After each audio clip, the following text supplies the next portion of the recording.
All right, so I'm going to answer Tom Long's question, but I got to get my notebook first because this is going to turn into a little bit of a. This will be a video we pull out for YouTube. Let me grab my notebook, and I will answer you with an in-depth answer, Tom.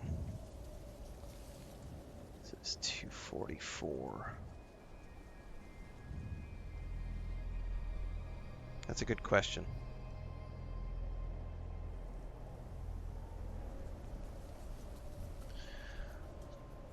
All right, so Tom Long over on YouTube just asked, is this game, meaning Starfield, fun for someone who likes a linear idea where it is clear what you need to do?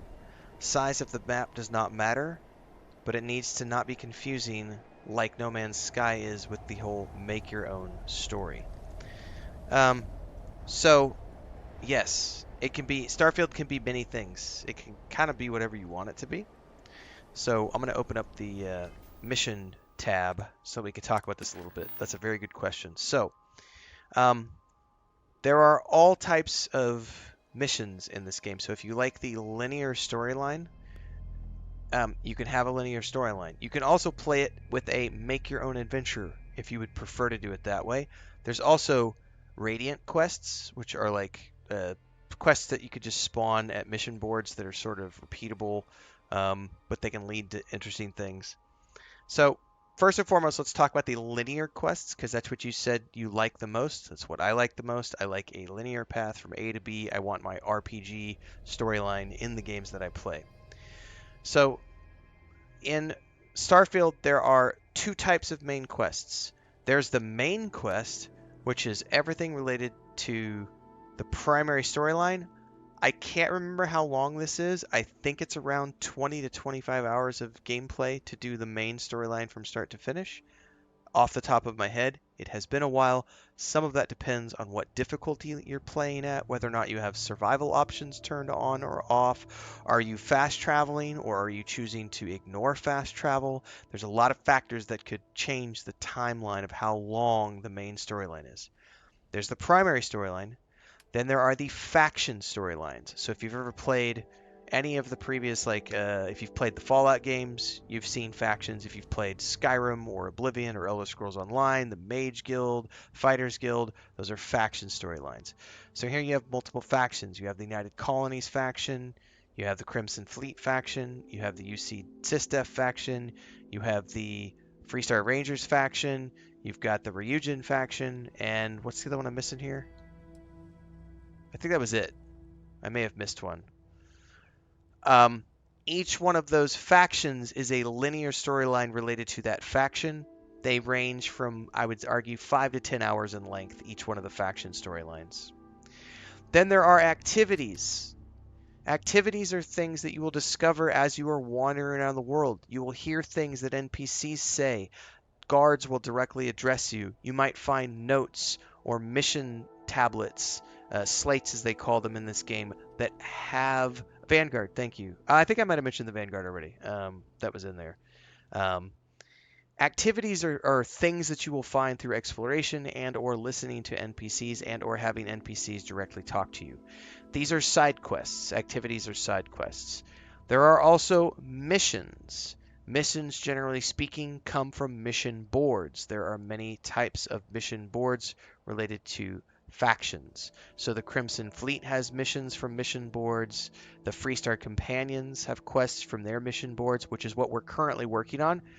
Do you see these icons? These represent the factions. We're currently doing quests for. You'll notice up here it says Freestar Collective. We're currently doing these. These are like side quests, not a ton of story. They will mostly send you to locations that are kind of rinse and repeat on the procedural outposts, and these just give you faction and credits and or weapons and or gear from doing these. There's also exactly these ones right here. Tracker Alliance quests just got added in. These are like bounty hunting quests. Those got added in a couple months back. Um, then there's miscellaneous stuff, which is just all sorts of other fun stuff that you can come across.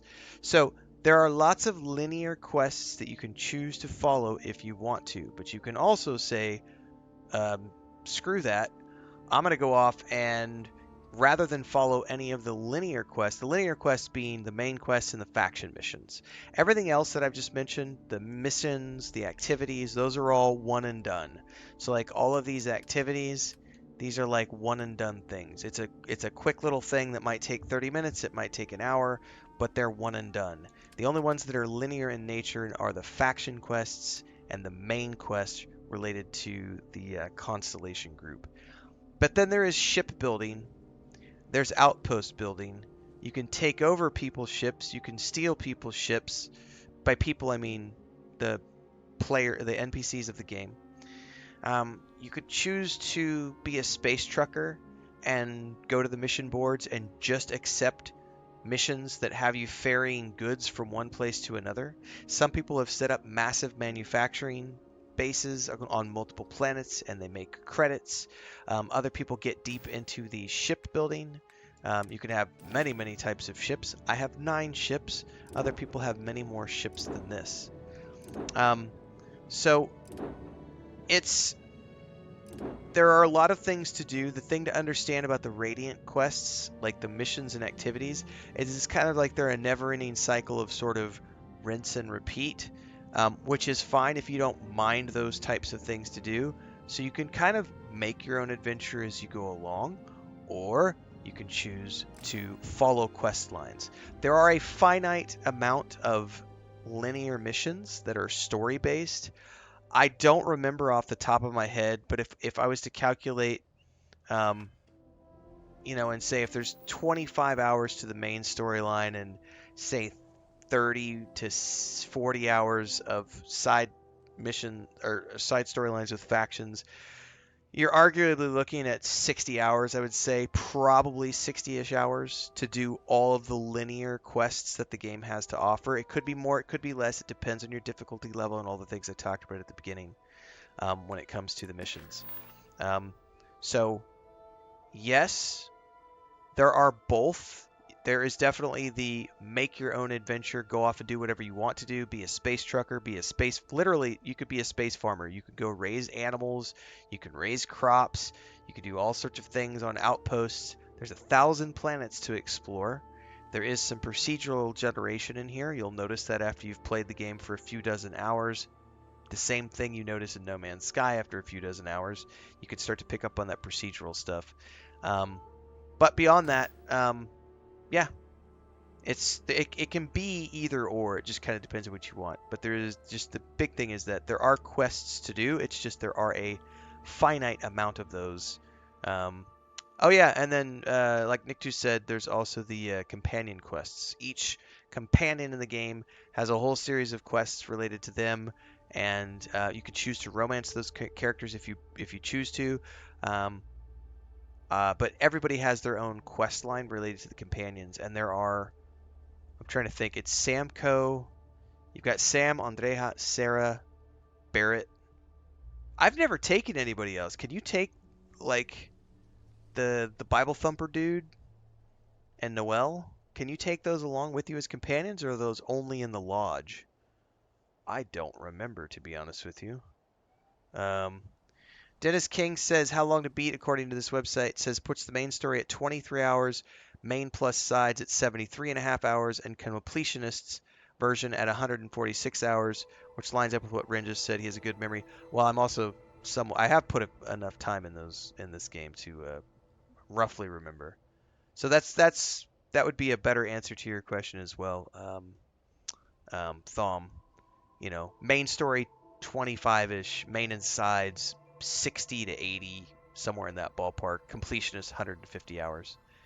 You can go way beyond 150. I got like 350 hours out of my first playthrough, but I was literally just going to the mission boards and picking up the missions that were like, go blow ships up in space, go take out pirate. Like the missions we're doing right now. I love these missions. These like right now we're doing one that's on a base, but we just did one earlier that was to like go take out a ship captain. Sometimes it'll be one ship, sometimes it'll be 3 or 4 ships.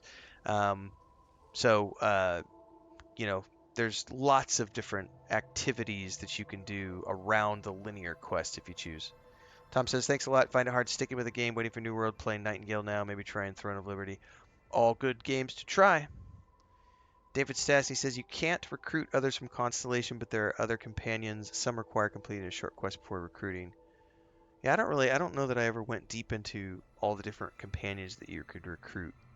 Um, Tom says I can't play games for years. Wish I could play them. If the main content is done, I go forward. That's typically how I am, but I will occasionally come back when I want to do like a DLC or something like we're doing here for this one. Um, so hopefully that got you your answer, Dom. And for anybody else watching later on, this obviously was during the stream, but this will get clipped out for YouTube. So don't forget to like, subscribe, hit the bell icon so you never miss an update. Daily streams, YouTube and Twitch. 9 a.m. Mountain every day and 4 p.m. Mountain every day. We do 2 streams a day. Play a lot of games. It's a variety channel, so make sure to follow along. We've got a jam-packed fall winter ahead of us.